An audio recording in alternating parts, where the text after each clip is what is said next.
भविष्य मालिका पुराण एक ऐसी रहस्यमयी किताब जिसे लेकर सदियों से लोगों के बीच डर, रहस्य और उत्सुकता बनी हुई है।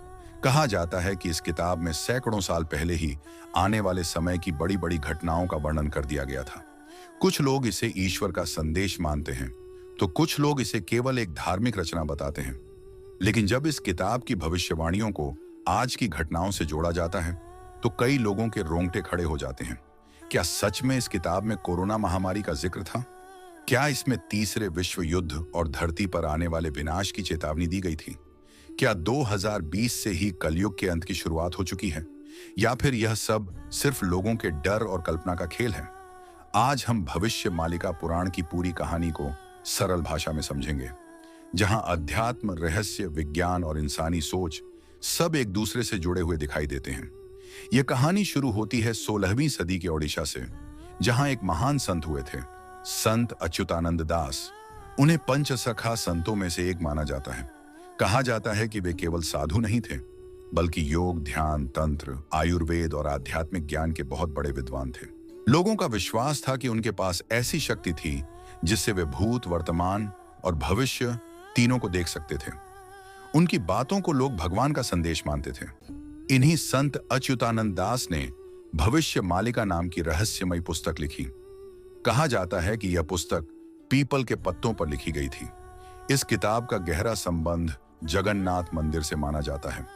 भविष्य मालिका में कई ऐसे संकेतों का वर्णन मिलता है जिन्हें लोग कलयुग के अंत से जोड़ते हैं। इन संकेतों में सबसे प्रसिद्ध है कल्पवट। कल्पवट एक पवित्र बरगद का पेड़ था जो जगन्नाथ मंदिर के पास मौजूद था। लोग इसे भगवान का प्रतीक मानते थे। किताब में लिखा गया था कि अगर यह पवित्र पेड़ कभी उखड़ जाए तो उसके बाद दुनिया में एक भयंकर महामारी फैलेगी। सैकड़ों साल तक वह पेड़ सुरक्षित रहा।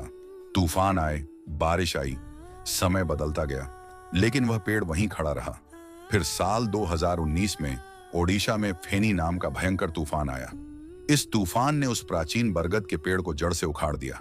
यह खबर तेजी से फैल गई क्योंकि लोग इसे भविष्य मालिका की भविष्यवाणी से जोड़ने लगे।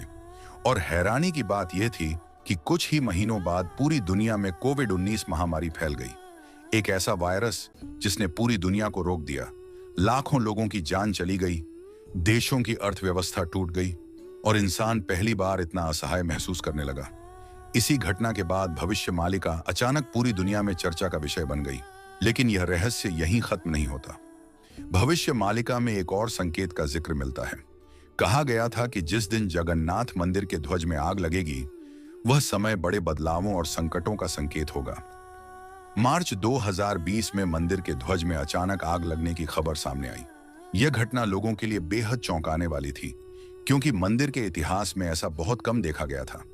इसके बाद लोगों ने भविष्य मालिका की हर बात को गंभीरता से लेना शुरू कर दिया। किताब में यह भी लिखा गया है कि आने वाले समय में प्रकृति अपना संतुलन खो देगी। धरती पर भयंकर भूकंप आएंगे, समुद्र उफान पर होंगे, ज्वालामुखी फटेंगे और मौसम पूरी तरह बदल जाएगा। कहा गया कि ऐसे भूकंप आएंगे जिनसे पहाड़ टूटकर नदियों में बदल जाएंगे और नदियां अपना रास्ता बदल लेंगी। आज जब हम दुनिया में बढ़ते भूकंप, सुनामी और जलवायु परिवर्तन को देखते हैं, तो कई लोग इन भविष्यवाणियों को सच मानने लगते हैं। कुछ आधुनिक संस्करणों में यह भी दावा किया जाता है कि 2024 के बाद तीसरा विश्व युद्ध शुरू हो सकता है। कहा जाता है कि यह युद्ध न्यूक्लियर हथियारों से लड़ा जाएगा और पूरी दुनिया को तबाह कर देगा। लेकिन यहाँ एक जरूरी बात समझनी चाहिए। इतिहासकारों और कई विद्वानों का मानना है कि भविष्य मालिका के कुछ हिस्सों को समय के साथ बदला गया हो सकता है, क्योंकि 600 साल पहले इंटरनेट, सैटेलाइट और आधुनिक देशों की सीमाओं जैसी चीजें मौजूद ही नहीं थी। इसीलिए यह तय करना बहुत मुश्किल है कि कौन सी बातें वास्तव में संत अच्युतानंद दास ने लिखी थी और कौन सी बातें बाद में लोगों ने जोड़ दी। इसी वजह से हमें हर बात को आंख बंद करके सच नहीं मानना चाहिए। लेकिन इसका मतलब यह भी नहीं कि इस किताब में कोई गहरा संदेश नहीं है। असल में भविष्य मालिका का सबसे बड़ा उद्देश्य लोगों को डराना नहीं, बल्कि उन्हें जागरूक करना है। यह किताब बार बार इंसान को चेतावनी देती है कि अगर वह प्रकृति का संतुलन बिगाड़ेगा, अगर वह लालच, हिंसा और पाप में डूब जाएगा, तो उसका परिणाम पूरी दुनिया को भुगतना पड़ेगा। आज विज्ञान भी यही कहता है।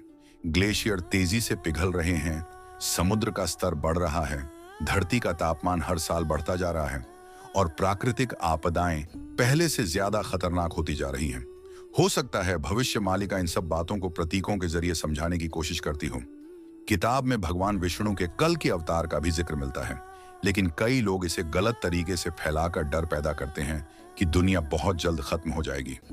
हिंदू मान्यताओं के अनुसार कलयुग की कुल अवधि 4,32,000 साल मानी गई है और अभी उसका बहुत छोटा हिस्सा ही बीता है, इसलिए दुनिया तुरंत खत्म होने वाली है। ऐसा मानना सही नहीं होगा। संत अच्युतानंद दास का सबसे गहरा संदेश शून्य के बारे में था। वे कहते थे कि इस ब्रह्मांड की सबसे बड़ी शक्ति शून्य है।